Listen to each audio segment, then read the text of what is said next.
recording this now. Okay. Okay.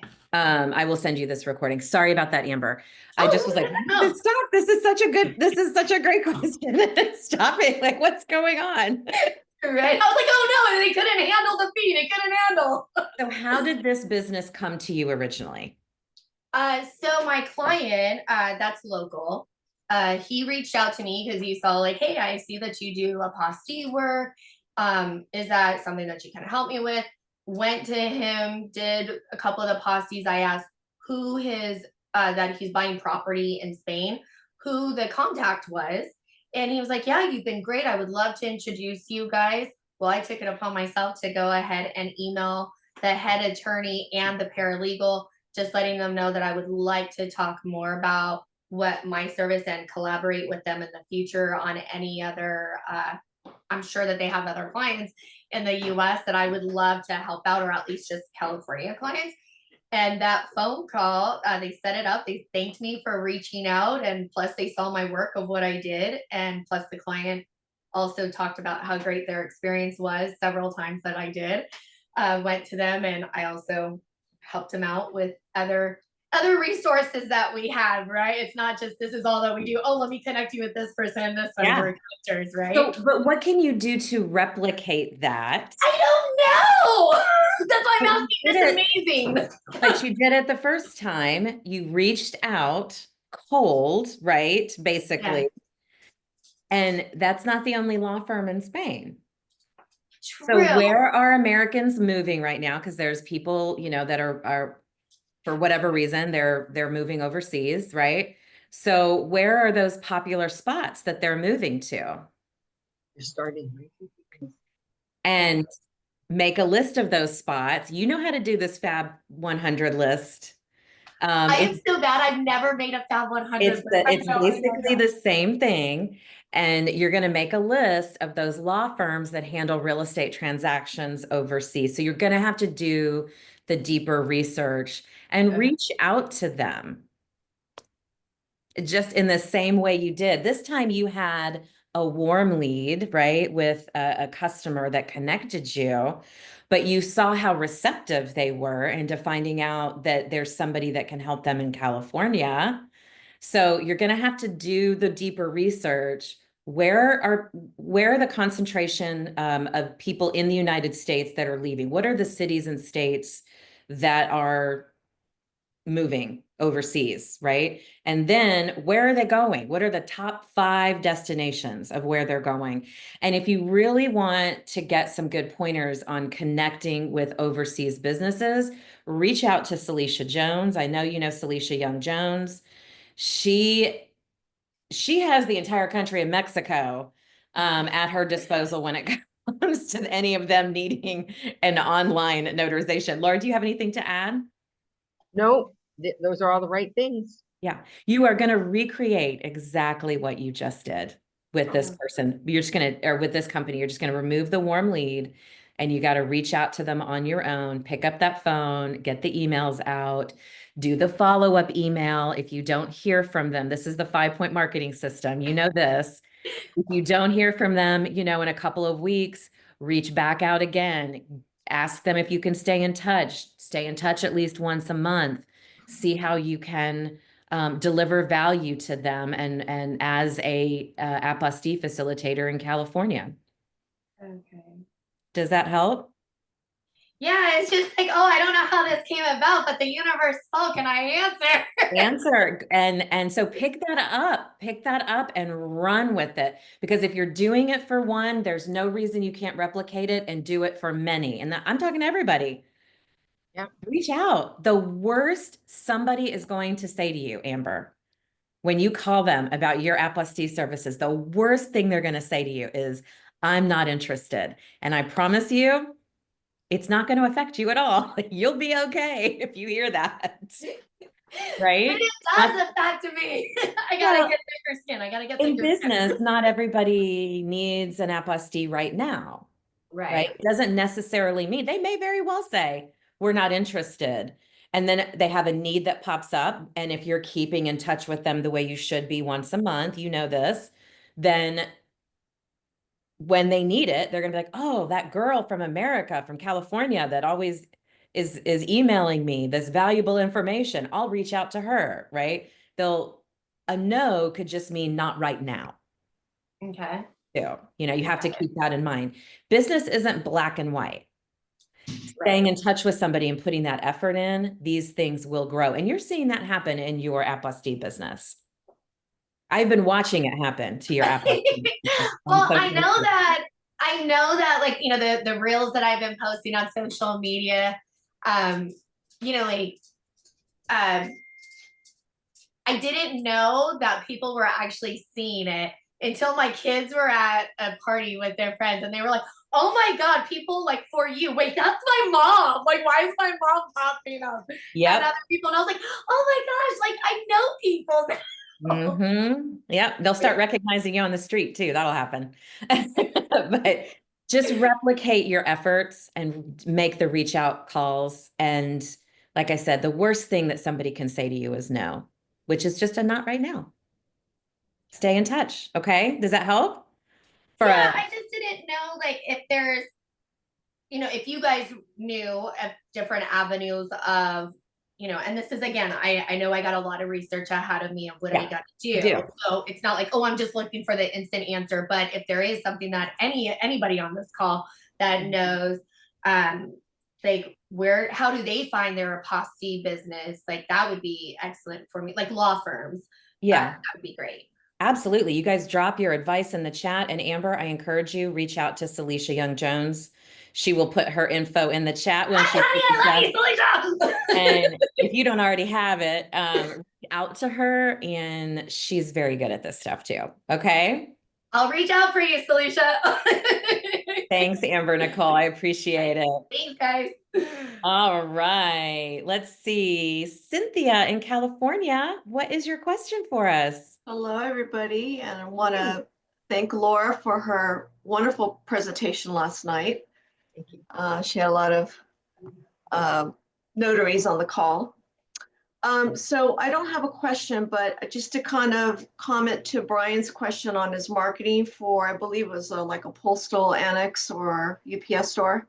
Yeah. I had built a partnership with a postal annex here in San Diego. I did a walk-in and they don't have a notary on site. He doesn't plan to have a notary, but he's passing out my business cards. Or if customers call and ask for a notary, they give them my phone number. Yeah. Now, most of them are closed on Sundays. So what I did is I asked to see if I can print out my business information with the QR code.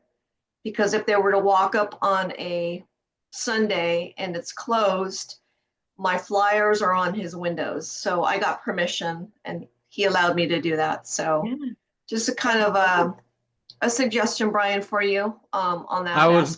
I was looking into that, talking with the other UPS store around me that I have my mailbox at since they're closed on Sunday. Yep. Great Perfect. idea, Cynthia. I love that. And Brian, you absolutely should talk to him. Thank you for that, because that's encouraging, because it can feel a little intimidating. But that business owner, even though he doesn't offer his own notarial services by staffing a notary, he is still then able to serve his customers by providing your information. And so it's a win-win for both of you guys. So thanks for bringing that up. I appreciate it. Yes, good point, Jen. And then in fact, because he has other services besides printing and obviously shipping, he also makes keys. We still use keys, so I kind of refer him business that way as well. But Yes. some of the good pointers from Jen and everybody else from MBB is what I've gathered. So thank you very much. Thanks, Cynthia. Thank you for sharing that. I appreciate it. All right. And then our last question today is from Justin Jones in Tennessee. Hey, Justin, what's your question for us? Oh, you're on mute. Thank There we you. go. And figure out how to do that. So I'm a little confused on the whole apostille process. I've done 2 or 3 of them here in Tennessee, and I don't get it. Basically, for us, it's take the notarized document down to the county clerk's office where the notary is commissioned, and then take that down to the state. It takes me, I mean, 70 miles from state capital. It takes me 3 hours. Am I missing something? No, Laura, were you listening, Laura? Yeah, but I'm not sure what your question is that you think you're missing. You get paid to facilitate Mhm. the apostille process because the owner of the document doesn't have the time or doesn't have the knowledge on how to get that done so that it can be acceptable for use in a foreign country. So your Okay. knowledge and your courier skill, that's what you're being paid for. So what is it that you don't get? I don't understand. Probably, I don't understand how to charge for that appropriately, I guess. And I don't understand. It seems like it would be more complex than what it is. That you hear about these, you hear about apostille agents, and Judy Lawrence has got entire books and courses designed to support them here, and it seems almost idiot proof. And I just wanted to make sure I'm not missing something, and then figure out how to appropriately charge for that. It's not idiot proof. It is more complex. You might get lucky and get a vital record that you don't have to do anything but take it in to have it done and take care of the cover sheet and the fees. But what you need to know, you don't even know what you don't know yet. And that's why there's training classes available. Yeah. One of the things is not all the countries are Hague Agreement, which is what the apostille process is for. So then when they're not, then you got to find out, well, what is their process? Is that legalization through their consulate? What is the alternate process that needs to happen for that? When you get a birth certificate, not all birth certificates are signed by the county clerk or recorder. Some are signed by physicians, and physician signatures are not on file at the Secretary of State's office. So you have to get the doctor's name certified at the county level, or just get them to issue a birth certificate that is by the county clerk so that it can go in. So knowing all these little details and what to look for, that's what you're missing. Yeah. That's what people are paying for. And with experience, Justin, it is a very lucrative revenue stream for you. And people are, like Laura said, they're paying you because you have that knowledge and you know where to go to get a question answered. If you don't know exactly what to do, does this go, to the State Department, or does it go to my state? You know where to go to get those question answers when the general public doesn't. Does that help answer your question? Well, he asked about pricing, so let me just give him a pricing. Yes, sorry, forgot about that. Because you've got your courier part, which is basically traveling your time to get it to where it's got to go. And then you've got sit and wait time when you're there, depending on how long the line is. You might have FedEx fees going back and forth if you are using FedEx. And then you've got to fill out the cover sheet, and you've got to pay for the Secretary of State fee. So like all of these fees start adding up, and many apostille facilitators may be charging anywhere from 150 to 200 plus, depending on how many documents, depending on how far away they are, depending on if they're using their own courier or not, depending on how much more work, research had to be done before you could even get it there. So yes, I'm doing an apostille process right now, and it's at the Secretary of State's office with my courier. That job was $700 because there were multiple documents. Each one of them had to be notarized first before I could get it sent over. I had FedEx fees going, and I'll have FedEx fees coming back, and I had to pay my courier person, and she's right there in Sacramento, to go sit and wait for it to get done and get it in FedEx before 4 o'clock for me. So all of those fees were added, in there. So once I pay everybody off, maybe for me, that was a $350 to $400 job because I had to pay all those expenses. Does that make sense, Does that Justin? help? It does a little bit. I've got a bad habit of undercharging and undervaluing my business and myself, and so I need to look at that in general. And but I think that gives me an idea of kind of what's involved in there. And I didn't really think about what I don't know. I don't know, and so I know that I didn't think about the other process there. So I might look into that more. Okay, Good, Justin. And yeah, I think that there's some great resources that Jen has shared with the group about apostees that has information on pricing. The one thing, and Laura, I think you were the one that told me this a couple of years ago, if I'm not mistaken. The one piece of advice about apostees that I will pass along that made a huge difference for me, Justin, was don't gather the, ask good questions, gather the information. And I tell people that ask me about apostille services, I need to work up a quote for you so I can properly charge you for this. I go through and ask my questions, and then I get back to them in the time I said I would after I work up the quote. I don't try and sit there and tally it in my head based on what they quickly have told me on the call. I get back to them with a reasonable quote, like within an hour or something.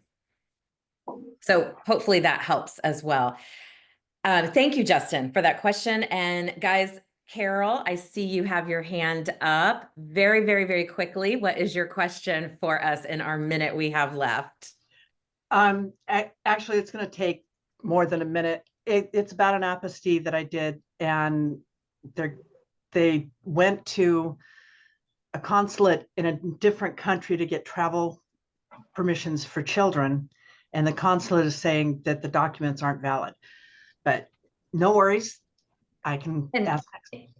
Can you bring this back to us next week just so that we honor our time today? And Absolutely. Thank you so much. or if you can't wait that long, Carol, reach out to me outside of this call. Okay, thank you. Yeah. You're welcome. Thank you guys so much for being here today. We had some awesome questions, and Laura, we didn't have to, everybody was like so quick to raise their hands. It was awesome today. I loved it. Will you close us out today? Well, I close you out today. Let's see. Well, you guys, I think, and I said this last night, that there are no shortcuts really. It takes time, it's a journey, and we have to develop skills, not only in our notary skill itself, but also, as the bookkeeper, as the marketer, there's so many hats we have to wear, and we have to be pretty good at all of them and juggle all of them. And for those of you who are at the beginning of your journey, I want to make sure you're not measuring yourself to people who are already further on the journey, because every master was once a disaster. So just keep that in mind. You don't know what we did or what we looked like or how we struggled in our early days. It just Ain't that the truth? There are my words of wisdom for you. Have a great week, everybody. Come back next week. We're going to learn about taxes. Talk to you soon.